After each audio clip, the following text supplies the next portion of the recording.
शिवाय नमस्तुभ्यं श्री शिवाय नमस्तुभ्यं श्री शिवाय नमस्तुभ्यं श्री शिवाय नमस्तुभ्यं श्री शिवाय नमस्तुभ्यं श्री शिवाय नमस्तुभ्यं श्री शिवाय नमस्तुभ्यं श्री शिवाय नमस्तुभ्यं श्री शिवाय नमस्तुभ्यं श्री शिवाय नमस्तुभ्यं श्री शिवाय नमस्तुभ्यं श्री शिवाय नमस्तुभ्यं। भगवान शंकर के मंत्र का मात्र स्मरण कर लेने पर सुख का एक भान उत्पन्न हो जाता। 3.5 करोड़ रोम छिद्र जो मनुष्य के शरीर में है, ये जो रोम छिद्र भगवान ने जो दिए हैं, ये केवल स्मरण के लिए दिया, केवल स्मरण के लिए। शिव कथा कहती है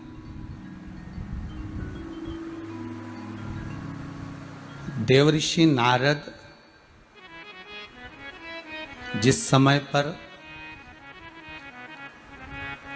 कामदेव पर विजय प्राप्त कर लेते हैं, प्रथम कथा में कहा, और कामदेव पर विजय प्राप्त करने के बाद जब भगवान शंकर के द्वार पर जाते हैं, शंकर के द्वार पर गए, उनको जो रुद्राक्ष की माला मिलती है, उस रुद्राक्ष की माला को भूमि पर पटक कर भगवान विष्णु के यहां चले जाते हैं। देखिएगा जरा, और ये रुद्राक्ष कोई साधारण नहीं है, रुद्राक्ष कोई साधारण नहीं है। जिस रुद्राक्ष को भगवान शंकर ने दिया है, जिस रुद्राक्ष को भगवान शंकर ने देवऋषि नारद को पहनाया है, वो रुद्राक्ष साधारण नहीं हो सकता।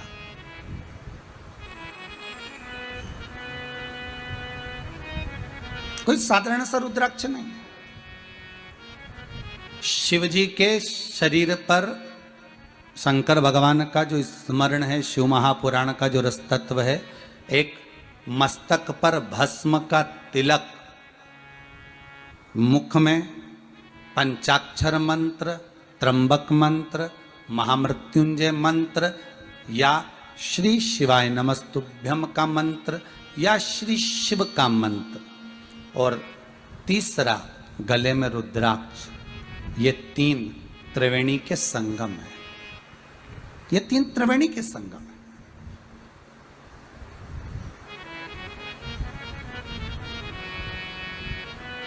एक मस्तक पर त्रिपुंड हो, दूसरा मुख पर भगवान का नाम हो, और तीसरा गले में रुद्राक्ष। अगर आप शिव के उपासक हो तो रुद्राक्ष धारण कर लो, मना नहीं। कई लोग कहते हैं क्या तुलसी की माला के साथ में रुद्राक्ष पहन सकते? क्यों नहीं पहन सकते?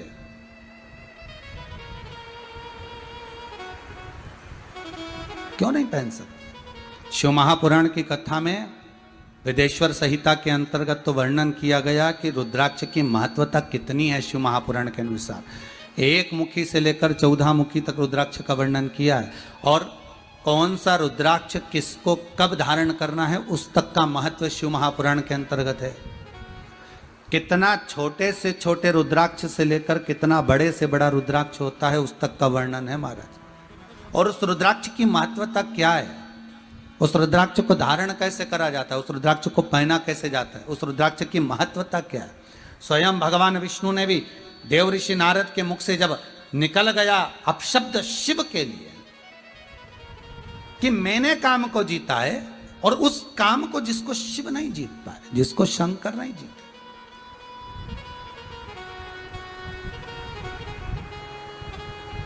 जिसको देव अधिदेव महादेव ने नहीं जीता, उसको मैंने जीता है। जब ये शब्द सुने, ये शब्दों का जब स्मरण भगवान विष्णु के सामने हुआ तो भगवान विष्णु को दुख बड़ा हुआ, बहुत दुख हुआ।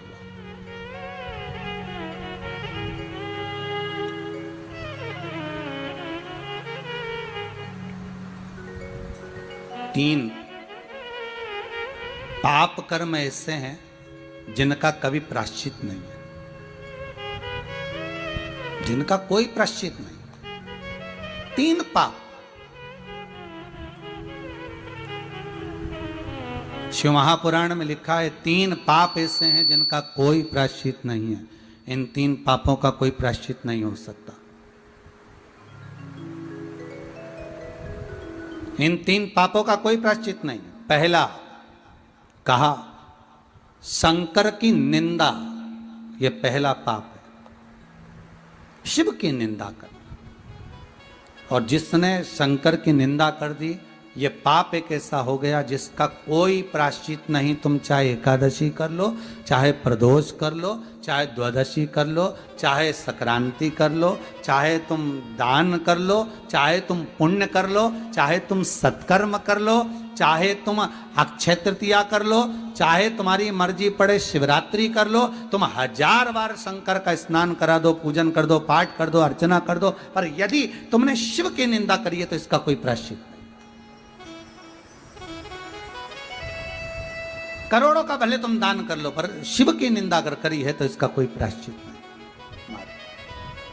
दूसरा, शंकर के उपासक, शंकर के भगत, शंकर की आराधना करने वाले की निंदा, यह भी शिव को प्रिय नहीं, यह भी शंकर को प्रिय। दूसरा पाप ऐसा है, इसका भी कोई प्रायश्चित नहीं। शिव का अगर कोई भगत है, शंकर का यदि कोई अनुमोदन करने वाला है, शंकर का कोई स्मरण करने वाला है, शंकर के नाम में अगर कोई डूबने वाला है, शिव की भक्ति को अगर कोई धारण करने वाला है, शंकर के स्मरण में अगर कोई डूबा हुआ है, शंकर के अनुमोदन में कोई डूबा हुआ है, और उसकी अगर कोई निंदा करे तो भी उसका कोई प्रायश्चित नहीं है। आप 1000 दान कर लो, 1000 पुण्य कर लो, सत्कर्म कर लो, भजन कर लो, कीर्तन कर लो, नाम जाप कर लो, तुमसे मर्जी पड़े उतना तुम पुण्य कर लो तो भी उसका प्रायश्चित नहीं हो सकता। और तीसरा, शंकर के लिए धन प्रेरित कर कर अपने ऊपर खर्च करने वाला भी, उसका कोई प्रायश्चित नहीं। शिव के नाम से, शंकर के अनुमोदन से, शंकर के स्मरण से धन को एकत्रित कर लिया, शंकर के नाम से धन को इकट्ठा कर लिया और उस धन को अपने परिवार पर खर्च कर रहे हो तो उसका कोई प्रायश्चित नहीं है। उसका पाप कर्म का भोग मनुष्य को कई जन्म लेकर भोग नहीं पड़ता, कई जन्म लेकर, ना जाने कितने कितने जन्म लेकर मनुष्य भोगता है, वो भोगेगा। देवऋषि नारद ने निंदा कर दी, किसकी करी है? शंकर की। एक निवेदन आप सबसे रहा है जीवन में, शिव महापुराण के अंतर्गत बार बार आपसे निवेदन करते हैं, आपको मंदिर नहीं जाना मत जाओ, आपको कथा नहीं सुनना मत सुनो, आपको शंकर का अनुमोदन नहीं करना मत करो, पर शिव की या शंकर के कोई भगत की या शिव मंदिर की कभी निंदा ना करें, कभी निंदा ना करें। कोई कह रहा था अभी 2 दिन जब बीच में कथा नहीं आई ना, तो उज्जैन से किसी का फोन था, तो वो कह रहे थे, कोई कालू भाई, तो कहे गुरुजी, पहले मंदिरों में इतना गंदा पड़ा रहता था, मंदिरों में कहीं पानी, कहीं कीचड़, कहीं कुछ इतना पड़ा रहता था, पर जब से शंकर की कथा लोग सुनने लगे और शंकर को लोग जानने लगे, भले हम उज्जैनी में रहते महाराज जी, पर जब से शंकर की कथा को सुन रहे हैं, जब से शंकर की कथा को जान रहे हैं, तब से शंकर की कथा सुनने के साथ में एक चीज देखने को मिली है कि मंदिर में लोग सफाई बहुत रखने लगे, मंदिर में लोग साफ सफाई बहुत रखते महाराज। और यही शिव की कृपा है। पहले भी कहा, आज फिर कहते हैं, जाओ जल हो चढ़ाओ, नहीं हो बेलपत्र चढ़ा दो, बेलपत्र नहीं हो फूल चढ़ा दो, फूल नहीं हो किसी मंदिर में आप जा रहे हो तो किसी वृक्ष की पत्तियां तोड़कर चढ़ा दो, वो भी नहीं है 3 बार ताली बजा दो, इतना भी ना बने तो बम बम भोलेनाथ बोल दो, इतना भी ना बने शंकर का मंदिर का शिखर का दर्शन कर लो, शिखर दर्शनम सर्व पाप नाशनम, इतना भी नहीं कर सकते तो मंदिर में जाकर थोड़ी सी झाड़ू, थोड़ा सा पोछा, थोड़ा सा सफाई कर कर जाओ, यह भी शिव की आराधना ही है, यह भी शंकर की आराधना। महाराज देवऋषि नारद के भीतर जो अहम समाया हुआ था, उन्होंने रुद्राक्ष को फेंक दिया और रुद्राक्ष को फेंका, भगवान विष्णु के यहां जाकर निंदा कर दी, निंदा करी।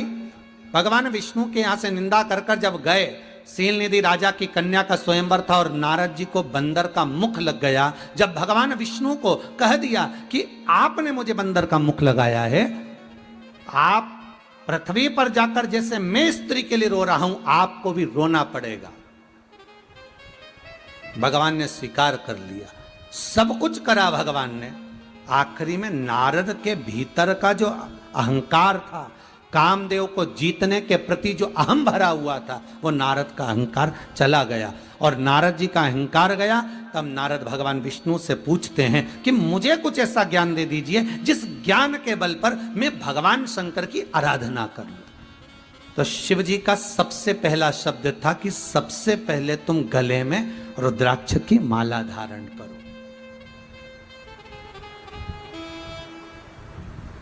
सबसे पहला शब्द था भगवान विष्णु का।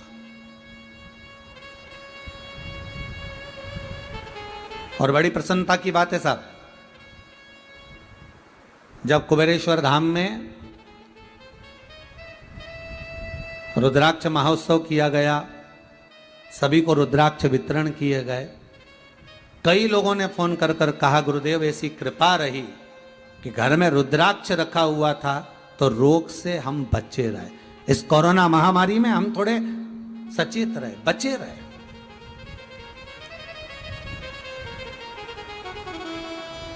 और आप सबसे निवेदन है, प्रयास करो, कम से कम आधा घंटा नहीं तो 15 मिनट, 15 मिनट नहीं तो 10 मिनट घर के सभी सदस्य एक जगह बैठकर श्री शिवाय नमस्तुभ्यं, श्री शिवाय नमस्तुभ्यं, श्री शिवाय नमस्तुभ्यं, श्री शिवाय नमस्तुभ्यं, कम से कम 10 मिनट, 5 मिनट, 15 मिनट बैठकर भगवान शंकर का अनुमोदन करो। आप नहीं श्री शिवाय नमस्तुभ्यं बोल सकते, पंचाक्षर मंत्र बोलो, ओम नमः शिवाय, ओम नमः शिवाय, उच्चारण कर लो। ये भी नहीं कर सकते तो महामृत्युंजय मंत्र का स्मरण कर लो। वो भी नहीं कर सकते तो भीतर से गौरी शंकर का स्मरण कर लो, पर करो।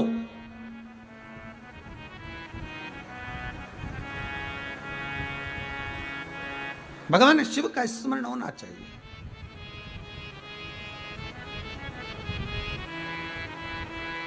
महाराज वो स्मरण जरूर।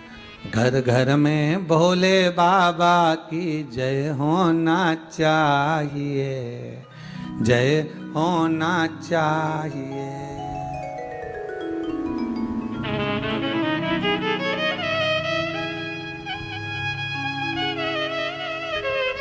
शंकर का नाम स्मरण कैसे भी हो, किसी रूप में भी हो, और शिव का स्मरण होना चाहिए, किसी रूप में भी हो।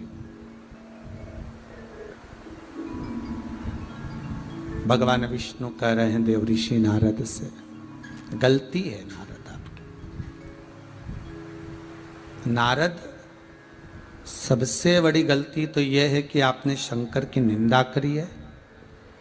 दूसरी गलती यह है कि आपने रुद्राक्ष का अपमान किया।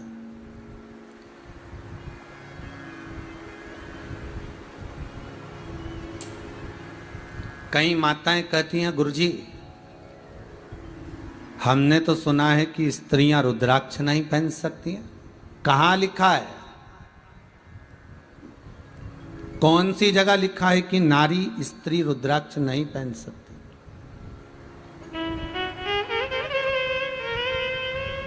लिखा कहां है? अरे भाई, जन्म से लेकर मरे तक रुद्राक्ष अगर गले में पड़ा है तो शंकर की कृपा दृष्टि आप पर पड़ी हुई है। उलझोगे नहीं कभी संसार में कहीं।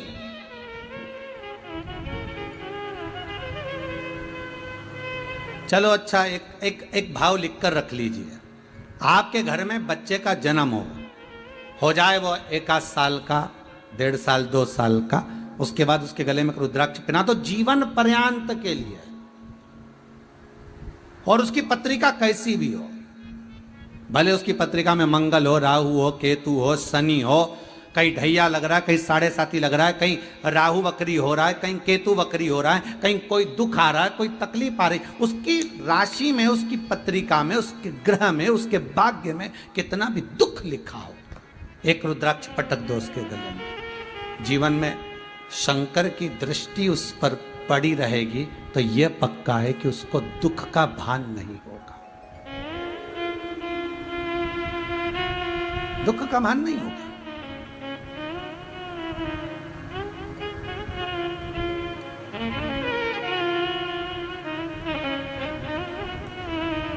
जैसे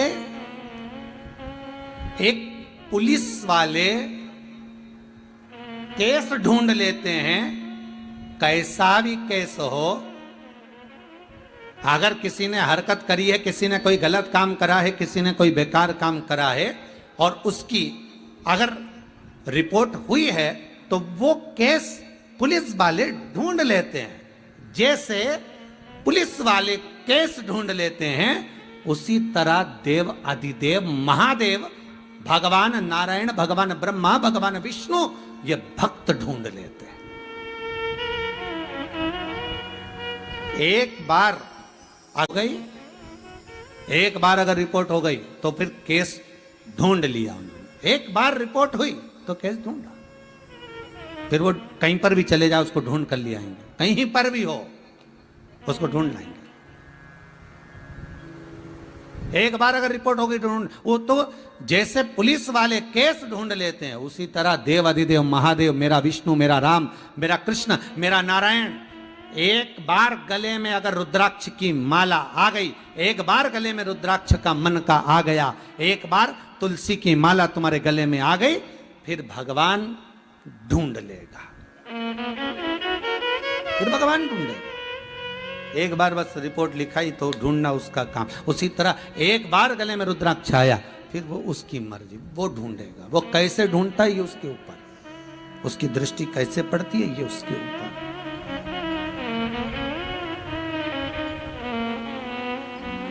तुमने गलती करी नारद, नारद तुमने गलती करी है, और वह गलती सबसे बड़ी ये है कि तुमने गलती यह करी है कि नारद वो रुद्राक्ष की माला को तुम जमीन पर, भूमि पर पटक कर आ गए, वो सबसे बड़ी गलती है। उस माला का तुमने अपमान करा, और अपमान माला का नहीं, अपमान रुद्राक्ष का हुआ। रुद्राक्ष कौन? शिव। ये बस पंचाक्षर मंत्र और ये रुद्राक्ष, ये शंकर ही तो है, शिव ही तो है, दूसरा है कहां? आप जितने लोग कथा सुन रहे हो, जहां जहां बैठकर कथा सुन रहे हो, चाहे सोफे पर बैठे हो, पलंग पर बैठे हो, कुर्सी पर बैठे हो, जमीन पर बैठे हो, जहां बैठकर कथा का रस आस्वादन कर रहे हो, आपसे केवल एक निवेदन, अपने जीवन में अगर दुख आ रहा है, तकलीफ आ रही, कष्ट आ रहा है, परेशानी आ रही है, धारण करिए। मस्तक पर भस्म का त्रिपुंड हो, गले में रुद्राक्ष का एक मन का, अगर पूरी माला भी नहीं हो तो एक मन का,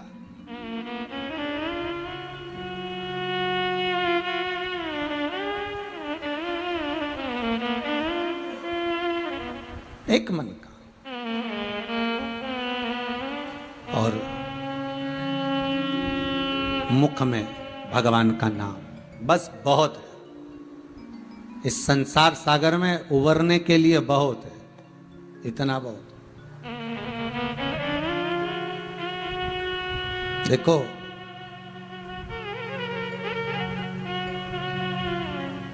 जन्म से लेकर मृत्यु तक शिव महापुराण की कथा कहती है, अगर कोई मर भी गया है और उसके गले में अगर रुद्राक्ष का मन का है, रुद्राक्ष की माला है, पड़े रहने दो, उतारना नहीं है,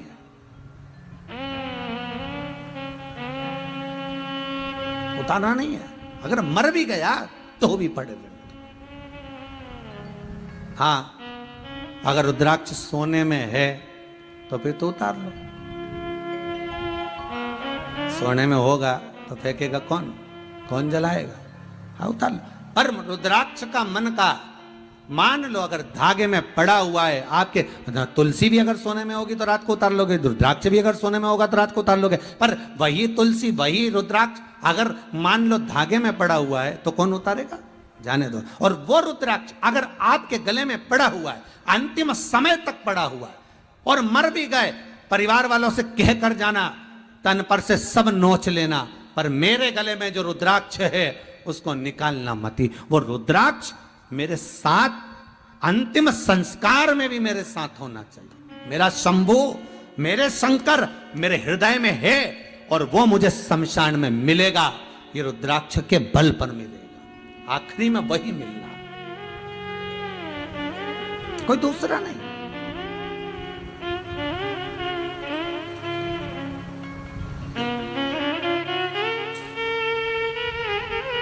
महाराज, जब भी जन्म मिलेगा सेवा करेंगे तेरे, कहते तुमसे बाबा शरण रहेंगे तेरे। जब जन्म मिले, कहते हैं शिव महापुराण की कथा कहती है, सुंदर भाव लिंग पुराण का वर्णन करता है, स्कंद पुराण कहती है रुद्राक्ष छाती पर हृदय पर है, और अंतिम संस्कार भी अगर हो गया है, वो रुद्राक्ष का बल इतना प्रबल होगा कि मृत्यु लोक से छुड़ा देगा, फिर परमात्मा के धाम में पहुंचा देगा, फिर जन्म नहीं होने देगा। वो रुद्राक्ष की महत्वता है। रुद्राक्ष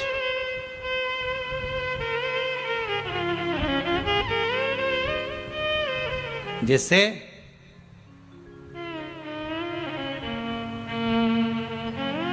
एक चक्षु नरियल, एकाक्षु नरियल, श्रीफल, त्रिचक्षु एक चक्षु। श्रीफल देखा होगा नारियल, नारियल में पीछे की ओर जहां से जटा होती है और पकड़ के जहां से फोड़ते नारियल को, उस जटा के पास में 3 छिद्र होते हैं। शंकर भगवान को पूर्णता में देने वाला और शंकर भगवान के द्वारा संकट हरने वाला एक फल, वो कहलाता श्रीफल। आपको पशुपति व्रत में कहा था कि पशुपति व्रत में उद्यापन में ना तो आपको ब्राह्मण का भोजन कराना है, उद्यापन में ना कोई जोड़ा जिमाना है, उद्यापन में एक काम करना है। क्या बताया था कि शंकर भगवान को 108 बेलपत्र समर्पित करना। जब पशुपति व्रत आपके पूर्ण हो जाए, 5 सोमवार पूरे हो जाए, 108 बेलपत्र समर्पित कर देना। बेलपत्र नहीं हो तो 108 चावल के दाने समर्पित कर देना। वो ना बने 108 सफेद फूल समर्पित कर देना। 108 सफेद फूल भी नहीं हो, मूंग समर्पित कर देना। जो तुम्हारे पास में हो 108 वो समर्पित कर देना। और फिर एक श्रीफल नारियल लेना, उस पे 11 रुपए रखकर शंकर जी के मंदिर में शिव जी को समर्पित कर देना। ये उद्यापन हो गया पशुपति व्रत का। उस श्रीफल में, उस फल में, उस नारियल में 3 नेत्र होते हैं। नारियल का जहां जटा होती है, जहां से पकड़कर फोड़ते हैं, उसके उधर देखेंगे 3 नेत्र मिलेंगे, 3 छिद्र मिलेंगे। वो 3 चक्षु हैं। शंकर के 3 नेत्र हैं वो। और कितना सुंदर लिखा है महाराज। स्कंद पुराण के अंतर्गत वर्णन किया है, भविष्य पुराण के अंतर्गत स्मरण किया है। एक चक्षु नारियल मतलब 10,000 नारियल में एक नारियल ऐसा होता है, एक श्रीफल ऐसा होता है जिसके 3 नेत्र की जगह 1 नेत्र होते हैं। कितने नेत्र होते हैं? 1 नेत्र। जितने भाई बहन सुन रहे हैं बड़े ध्यान से हमारे, श्रीफल जो नारियल आप कलश पे रखते हो, जो नारियल आप मंदिर में ले जाते हो, पूजन करते हो, तो 3 चक्षु नारियल, 3 नेत्र वाला नारियल, अर्थात नारियल की जहां जटा होती है वहां उसके 3 नेत्र होते हैं, 3 चक्षु होते हैं। और 1 चक्षु वाला, 1 नेत्र वाला 10 से 15,000 श्रीफल में, नारियल में 1 नारियल ऐसा होता है जिसका 1 नेत्र होता है, उसमें 3 नेत्र नहीं होते, एक चक्षु होता है। तो हमारा शिव पुराण कहती है स्कंद पुराण कह रही है कि एक चक्षु जो नारियल होता है उसको शुक्रवार का जब प्रदोष पड़े, जिसको कहते हैं शुक्र प्रदोष। कौन सा प्रदोष होना चाहिए? शुक्रवार का प्रदोष। तो शुक्रवार के प्रदोष वाले दिन उस नारियल को एक बेलपत्री के साथ में महाराज अंदर तिजोरी में या अलमारी में या आपकी जहाँ बरकत होती है, दुकान का जहाँ व्यापार व्यवसाय चलता है, अलमारी होती है या गुल्लक होती है या तिजोरी होती है या अलमारी होती है, उसमें उसको रख दिया जाता है। कब रखना है? शुक्रवार का प्रदोष के दिन। और शुक्र प्रदोष के दिन उसको रखने के बाद में दूसरा दिन अर्थात शुक्र प्रदोष के दिन रख दो और शनिवार के दिन उसको निकाल लो।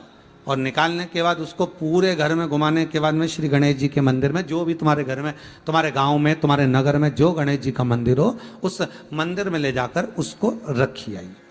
वहां से मात्र एक दुर्बा लेकर आइए, गणेश जी महाराज की चढ़ी हुई केवल एक दुर्बा। और उस दुर्बा को दरवाजे की देहली पर छुलाकर उस दुर्बा को अपनी अलमारी में, अपनी तिजोरी में उसी दिन रख दो जिस दिन लेकर आयो महाराज। कभी जिंदगी में लक्ष्मी की कमी नहीं आ सकती, पर होना चाहिए एक चक्षु नारियल। विष्णु देवर्षि नारद से कह रहे हैं, नारद ये गलती है तुम्हारी, और जो तुमने गलती करी उसको सुधारो। महाराज गलती को सुधार लेना ही सर्वस्वता का, श्रेष्ठता का भाव है। थोड़ा सुधार लो।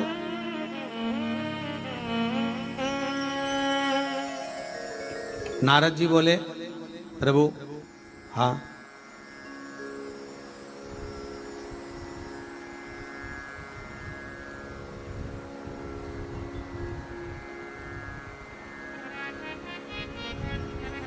मेरी गलती क्या है? भगवान विष्णु बोले, सबसे बड़ी गलती तो निंदा। आप सबसे भी निवेदन है, जितने कथा को श्रवण कर रहे हो,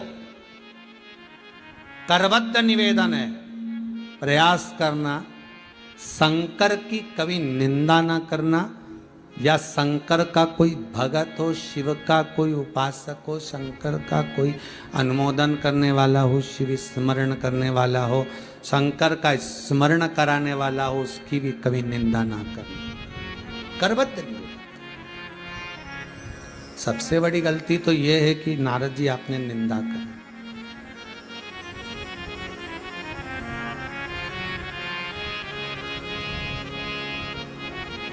पहले के समय में 7-8 दिन तक जब बुखार नहीं उतरता था, आजकल है, पर पहले के समय में जब 7-8 दिन तक बुखार नहीं उतरता था ना, तो डॉक्टर के पास जाते थे और डॉक्टर से जाकर कहते थे, डॉक्टर से जाकर निवेदन करते थे, साहब देखना जरा, 8 दिन हो गए बुखार नहीं उतर रहा, देखो जरा 8 दिन हो गए। फिर डॉक्टर साहब एक दवाई देते थे, 4-5 गोली, 5, और एक पुड़िया में ऐसा बांध बुंदा के दे देते थे हॉस्पिटल में से। और पहले की बात बता रहे, गोली खा लेना, रजाई ओढ़ के, कम्बल ओढ़ के सो जाना और पसीना निकल जाना चाहिए। पसीना निकल जाएगा, बुखार अरे बोलो तो जम के उतर जाएगा। पहले की बात है। आज के जमाने में अगर बुखारों करा जाए तो भैया कोरोना की जांच जरूर करा लेना। ये तो हम तो पुरानी बात बता रहे हैं, ठीक है।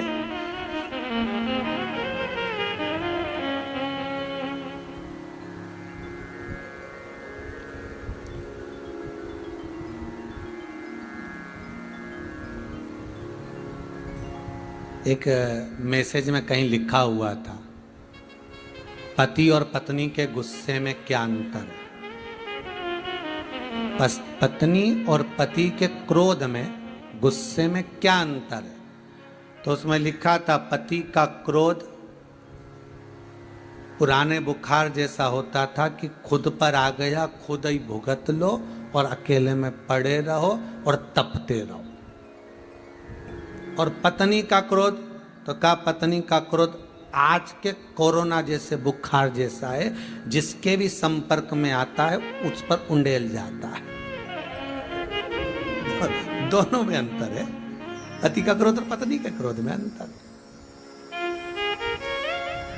तो ये पुरानी बात है हो, 7-8 दिन तक बुखार नहीं उतर रहा, डॉक्टर साहब के पास गए, उन्होंने दवाई दे दी लिख के, गोली जाओ काउंटर पे से ले लो, सरकारी हॉस्पिटल काउंटर पे से गोली ले ली, अब गोली में से गोली खा लेना, ओढ़ कर सो जाना, पसीना निकल जाने देना, हवा में मत जाना, पसीना निकल जाएगा बुखार चला जाएगा, ठीक है साहब। और मान लो गोली खा और हवा में चले गया तो बुखार उतरेगा नहीं, और बढ़ जाएगा। बस भगवान विष्णु भी नारद जी को ये कह रहे हैं, भगवान विष्णु भी नारद को यही कह रहे हैं कि इस अहंकार को निकल जाने दे। तो वो निकलेगा कैसे? पसीना कैसे निकलेगा, अहंकार कैसे निकलेगा? तो भगवान विष्णु सबसे सुंदर तरीका बता रहे हैं, भगवान का जितना भजन करोगे, ये अहंकार अर्थात जितनी राम नाम, कृष्ण नाम, शिव नाम के रजाई को, कम्बल को, चादर को ओढ़ कर सोगे, उतनी जल्दी अहंकार का पसीना निकल जाएगा। अहंकार का पसीना निकला, बुखार गया, बुखार गया मतलब फिर कोई दिक्कत ही नहीं। अब तुमने गोली तो खाई और हवा में चले गए, मतलब भजन तो करा, भजन तो करा और लोगों को दिखा कर करा, तो फिर अहंकार उतरेगा क्या, पसीना निकलेगा क्या? नहीं। शिव पुराण कह रही है, नारद तुम्हारे भीतर का जब अहंकार जला जाएगा तब तुम्हें स्वयं भगवान का दीदार हो जाएगा। बस गलती तुम्हारी है कि तुमने एक तो निंदा कर दी, दूसरा तुमने रुद्राक्ष का अपमान कर दिया, ये गलती तुम्हारी है। इन गलती से तुम संवर नहीं पा रहे, इन गलती से तुम सुधर नहीं पा रहे, इस गलती से तुम निकल नहीं पा रहे।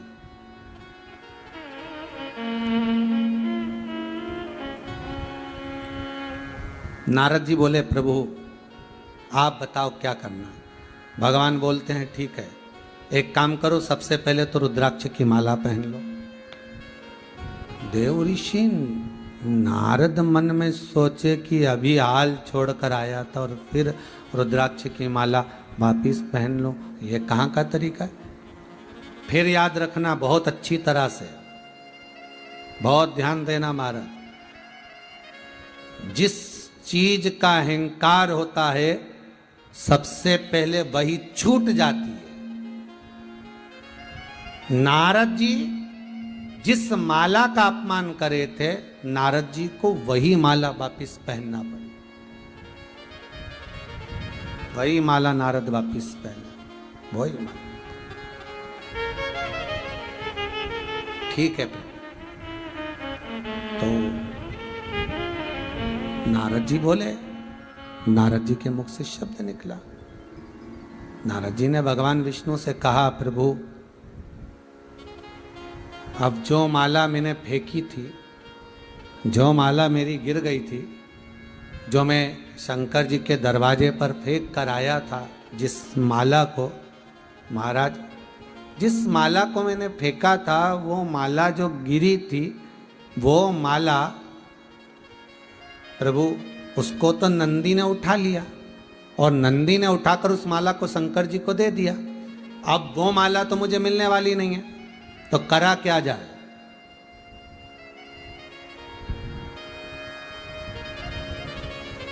जो माला हमें मिली उसका हमने सम्मान नहीं करा, हमने उसका सम्मान नहीं कर पाए, हम उसका आदर नहीं कर पा रहे, हम उसका सत्कार नहीं कर पाए। वो माला जो गिरी, फिर भगवान कहते हैं, नारद एक काम करो, तुम जाओ बेल पत्र के वृक्ष के नीचे बैठकर अखंड अखंड भगवान शंकर के नाम का स्मरण करिए, अखंड करिए।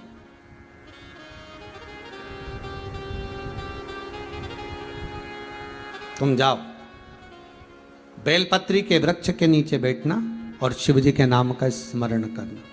ठीक है, नारद जी गए। सबसे पहले नारद चंद्रभागा नदी के तट पर जाते हैं और चंद्रभागा नदी के तट पर जाकर भगवान शिव का स्मरण करते हैं। वहां एक बेलपत्री के वृक्ष को ढूंढते हैं। बेलपत्री के वृक्ष को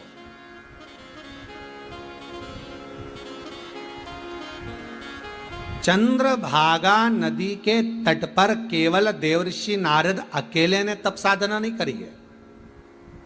चंद्रभागा नदी के तट पर भारत की भूमि के कई साधु, कई तपस्वी, कई संत, स्वयं रामानुजाचार्य जी महाराज, स्वयं श्रीमद वल्लभाचार्य जी महाराज चंद्रभागा नदी के तट पर आराधना करें महाराज, जहां देवर्षि नारद ने स्मरण किया। और कितना विचित्र, पूरी भारत की भूमि पर श्रीमद वल्लभाचार्य जी महाराज की बैठक जी में से एक बैठक ऐसी है, श्रीमद वल्लभाचार्य जी के जहां पर चरण है वो पंढरपुर है, जहां पर संपूर्ण ब्रह्मांड में, संपूर्ण भारत की भूमि पर श्रीमद वल्लभाचार्य जी की जहां जहां बैठक जी है वहां पर चरण का दर्शन नहीं होगा, पर पंढरपुर में हरि विठ्ठल की साक्षी में चंद्रभागा नदी के तट पर श्रीमद वल्लभाचार्य जी महाराज के चरण चिन्ह है वहां। क्यों? श्रीमद वल्लभाचार्य जी वहां बैठकर जब भगवान का स्मरण करते थे, गोवर्धन नाथ जी की लीलाओं का व्याख्यान वर्णन श्रीमद भागवत सुबोधनी में जब अंकित करते थे, तब श्री चंद्रभागा नदी, चंद्रभागा स्वयं दौड़कर श्रीमद वल्लभाचार्य जी महाराज की जल की व्यवस्था करती थी। झारी जी भरने का काम स्वयं चंद्रभागा नदी करती।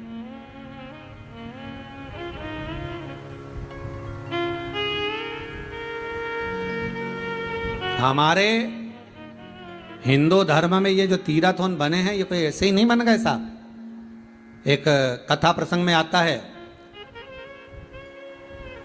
महाराज गोसाई जी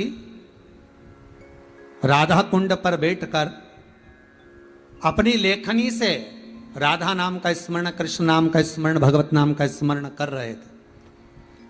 और उनके जो गुरु थे उन्होंने दूर से देखा कि इतनी चिलचिलाती धूप में, इतनी गर्मी में ये क्या लिख रहा है,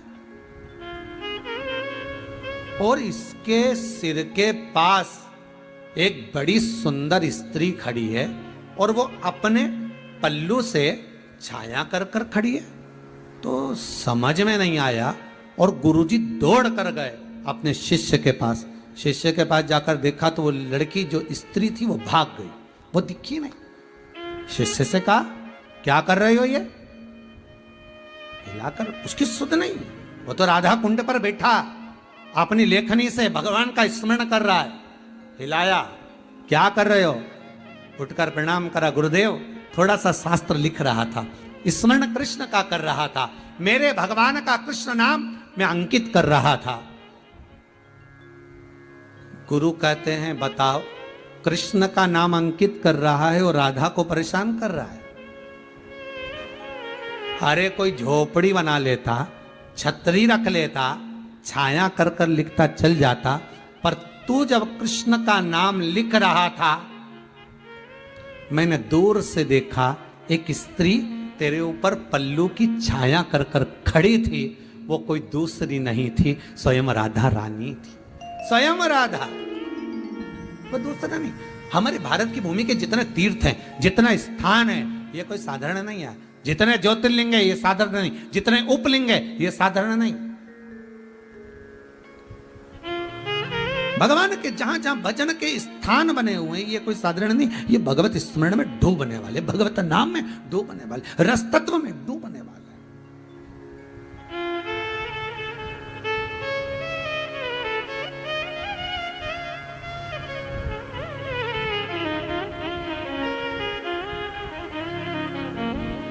जाइए बेलपत्री के पेड़ के नीचे बैठो, तब साधना करो। बैठ गए। जिस बेलपत्री के पेड़ के नीचे देवराज नामक का ब्राह्मण चोरी कर कर धन लेकर गया था मंदिर के अंदर, शिव महापुराण की कथा को सुनकर निकल रहा था, चक्कर खाकर नीचे गिर गया, बेलपत्री के वृक्ष के नीचे उसके प्राण छूट गए, तो शंकर भगवान नंदी लेकर आए और इस चोर को नंदी पर बिठाकर कैलाश लेकर गए। कितना महत्व है बेलपत्री के वृक्ष, कितना महत्व। संपूर्ण आज ये कोरोना महामारी में लोगों को जो ऑक्सीजन की जरूरत पड़ रही है, आज दुनिया के लोगों को ऑक्सीजन के लिए कहीं ढूंढते फिर रहा है, ऑक्सीजन चाहिए। अगर पूरे इस ब्रह्मांड में, पूरी इस पृथ्वी पर, भारत की भूमि पर बेलपत्री के पौधों को, बेलपत्री के वृक्षों को रोपित कर दिया जाए, 24 घंटे ऑक्सीजन देती है बेलपत्र, 24 घंटे। कर दो रोपित, करो रोपित।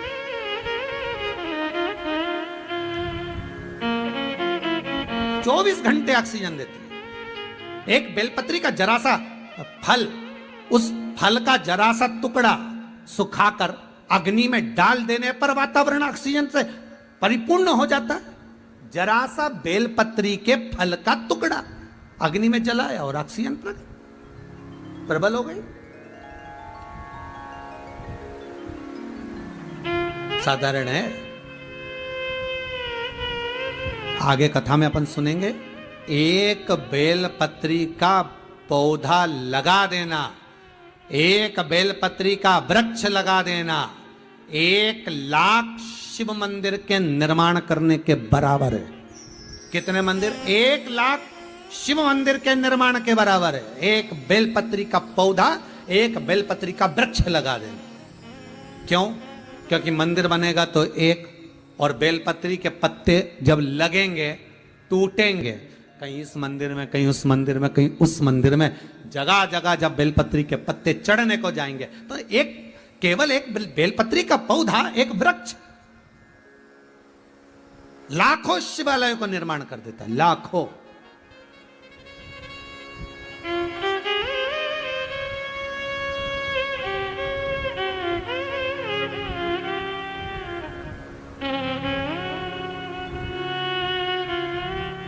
अरे भाई, इसलिए 1 जून से लेकर 26 जुलाई तक, श्रावण के पहले सोमवार तक बेलपत्री वृक्षारोपण महोत्सव रखा है। आप भी अपने अपने गांव में, अपने अपने नगर में, अपने अपने शहर में बेलपत्री के पौधे को रोपित करें, उसमें पानी दें, बेलपत्री का पौधा लगाएं। आपके पीछे बिठले सेवा समिति का एक छोटा सा बोर्ड लगा लें और उसका फोटो आप हमारे जो चैनल पे नंबर चल रहे हैं, व्हाट्सएप नंबर आदि, उस पर आप अपना फोटो भेजें तो उसको भी चैनल पर, आपको आस्था चैनल पर दिखाया जाएगा, उसको भी अखबारों में छपाया जाएगा। वृक्षारोपण करिए। 11,000 वृक्ष तो बिठले सेवा समिति गौशालाओं में, मंदिरों में, उज्जैन महाकाल की नगरी में, ओमकारेश्वर में, जो सीहोर के नजदीक में तीर्थ होंगे, मंदिर होंगे, नर्मदा के घाट होंगे, गौशाला होंगी, तट होंगे, वहां पर विठलेश सेवा समिति 11,000 बेलपत्री के पौधे रोपित करेगी, उसका ध्यान करेगी, उसको बड़ा करवाएगी, पानी डलवाकर। और आपसे भी निवेदन है, आप भी रोपित करो और अपना फोटो, अभी तक जो फोटो भेजे थे वो कथा सुनते हुए बैठे भेजे थे, अब 1 जून से लेकर 26 जुलाई सावन का पहला सोमवार तक बेलपत्र वृक्षारोपण महोत्सव मनाओ। और संपूर्ण जगह पर, संपूर्ण भारत की भूमि पर ही नहीं, देश में विदेश में सभी जगह आप उस वृक्ष को लगाइए, आप बेलपत्री को लगाइए। और उस बेलपत्री, क्योंकि 24 घंटे अगर ऑक्सीजन दे सकती है तो बेलपत्र दे सकती है। बेलपत्र शरीर में ताप पड़ गया, बुखार बहुत तेज आ गया, बहुत तेज बुखार है, नहीं उतर रहा, बेलपत्री का फल लाओ, उसके अंदर का गुदा निकालो, बेलपत्री का फल भले सूख गया हो, भले बेकार कैसा भी हो गया, पर उसका अंदर का गुदा निकालकर उसमें थोड़ी देर पानी भर दो, उस पानी को पिला दो। आधा से 1 घंटा लगेगा, श्री शिवाय नमस्तुभ्यम का पानी पिलाइए, बुखार उतर जाएगा। उस फल को रख लो अपने यहाँ, उस खाली फल को, बेलपत्री का जो फल है, उस बेला जो है, उसके अंदर का गुर्दा निकाल कर उसको रख लो, और उसको रखने के बाद में 1 साल 2 साल 4 साल रखो, और जब कोई बुखार आए, किसी को लगे, उसका जल दीजिए, उसको आराम मिलेगा, उसको फल मिलेगा, उसकी प्राप्ति होगी, आपको उसका आनंद होगा। 24 घंटे दे रहा है जो लगाओ। 1 जून से लेकर 26 जुलाई तक, सावन के पहले सोमवार तक, आप भी विठलेश सेवा समिति के साथ में, आप भी शिव महापुराण के साथ में, शिव मंदिर का निर्माण नहीं कर सकते तो शंकर के एक वृक्ष का, अर्थात बेलपत्री के वृक्ष का लगाकर उसका पोषण करिए, उसको नष्ट नहीं।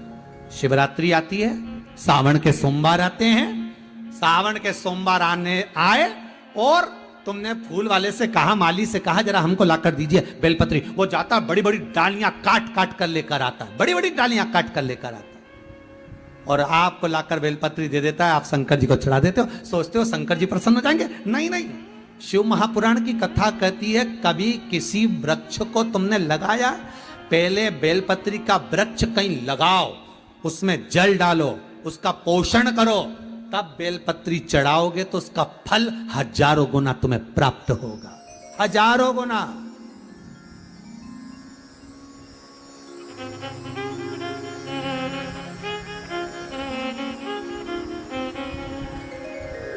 उसका फल हजारों गुना प्राप्त, वो साधारण नहीं है।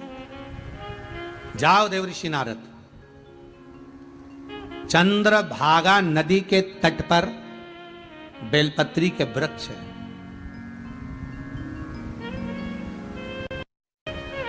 मेरे श्रीमद् वल्लभाचार्य जी जहां पर भी बैठे और सुबोधनी की रचना करी उन्होंने, श्रीमद् भागवत को लिखा श्रीमद् वल्लभाचार्य जी ने, जहां जहां बैठक के वहां कोई ना कोई वृक्ष, मेरे वल्लभ का, शमी का आदि वृक्ष रहा है।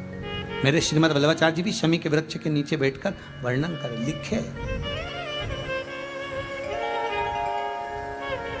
बहुत जगह पर श्रीमद् वल्लभाचार्य जी शमी खेजड़ी के वृक्ष के नीचे बैठकर भागवत की रचना करते हैं, पर चंद्रभागा नदी के तट पर श्रीमद् वल्लभाचार्य जी बेलपत्री के पेड़ के नीचे बैठकर श्रीमद् भागवत सुबोधनी की रचना करते हैं। साधारण वृक्ष नहीं,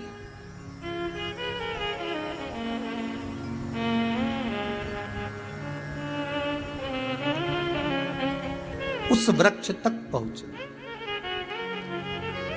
देवऋषि नारद जाइए,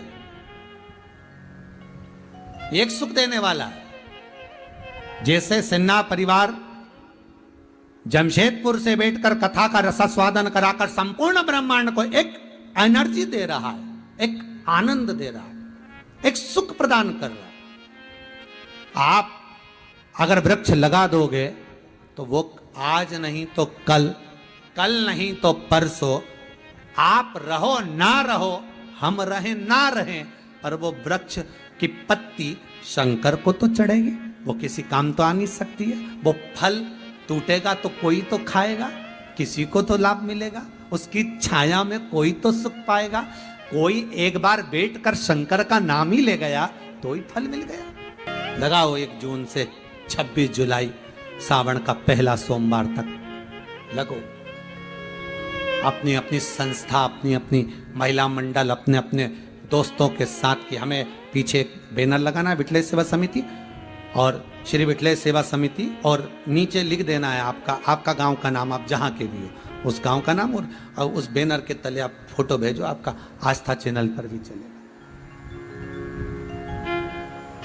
इस कोरोना महामारी में पहली कथा जब कही थी, इस कोरोना काल के अंतर्गत, उस समय से जब कथा कही थी तो कहा था कि धीरे धीरे 5 कथा तक पहुंचेंगे और बाबा ऐसी कृपा करेगा कि ये कोरोना महामारी या वायरस कम होता चले जाएगा। और अंदाजा लगा कर देखिए, ये तीसरी कथा चल रही है और अब धीरे धीरे हर जगह पर लॉकडाउन जो लगे हुए थे वो धीरे धीरे खुलते चले जा रहे हैं। यही शिव की कृपा है, यही शंकर की कृपा है।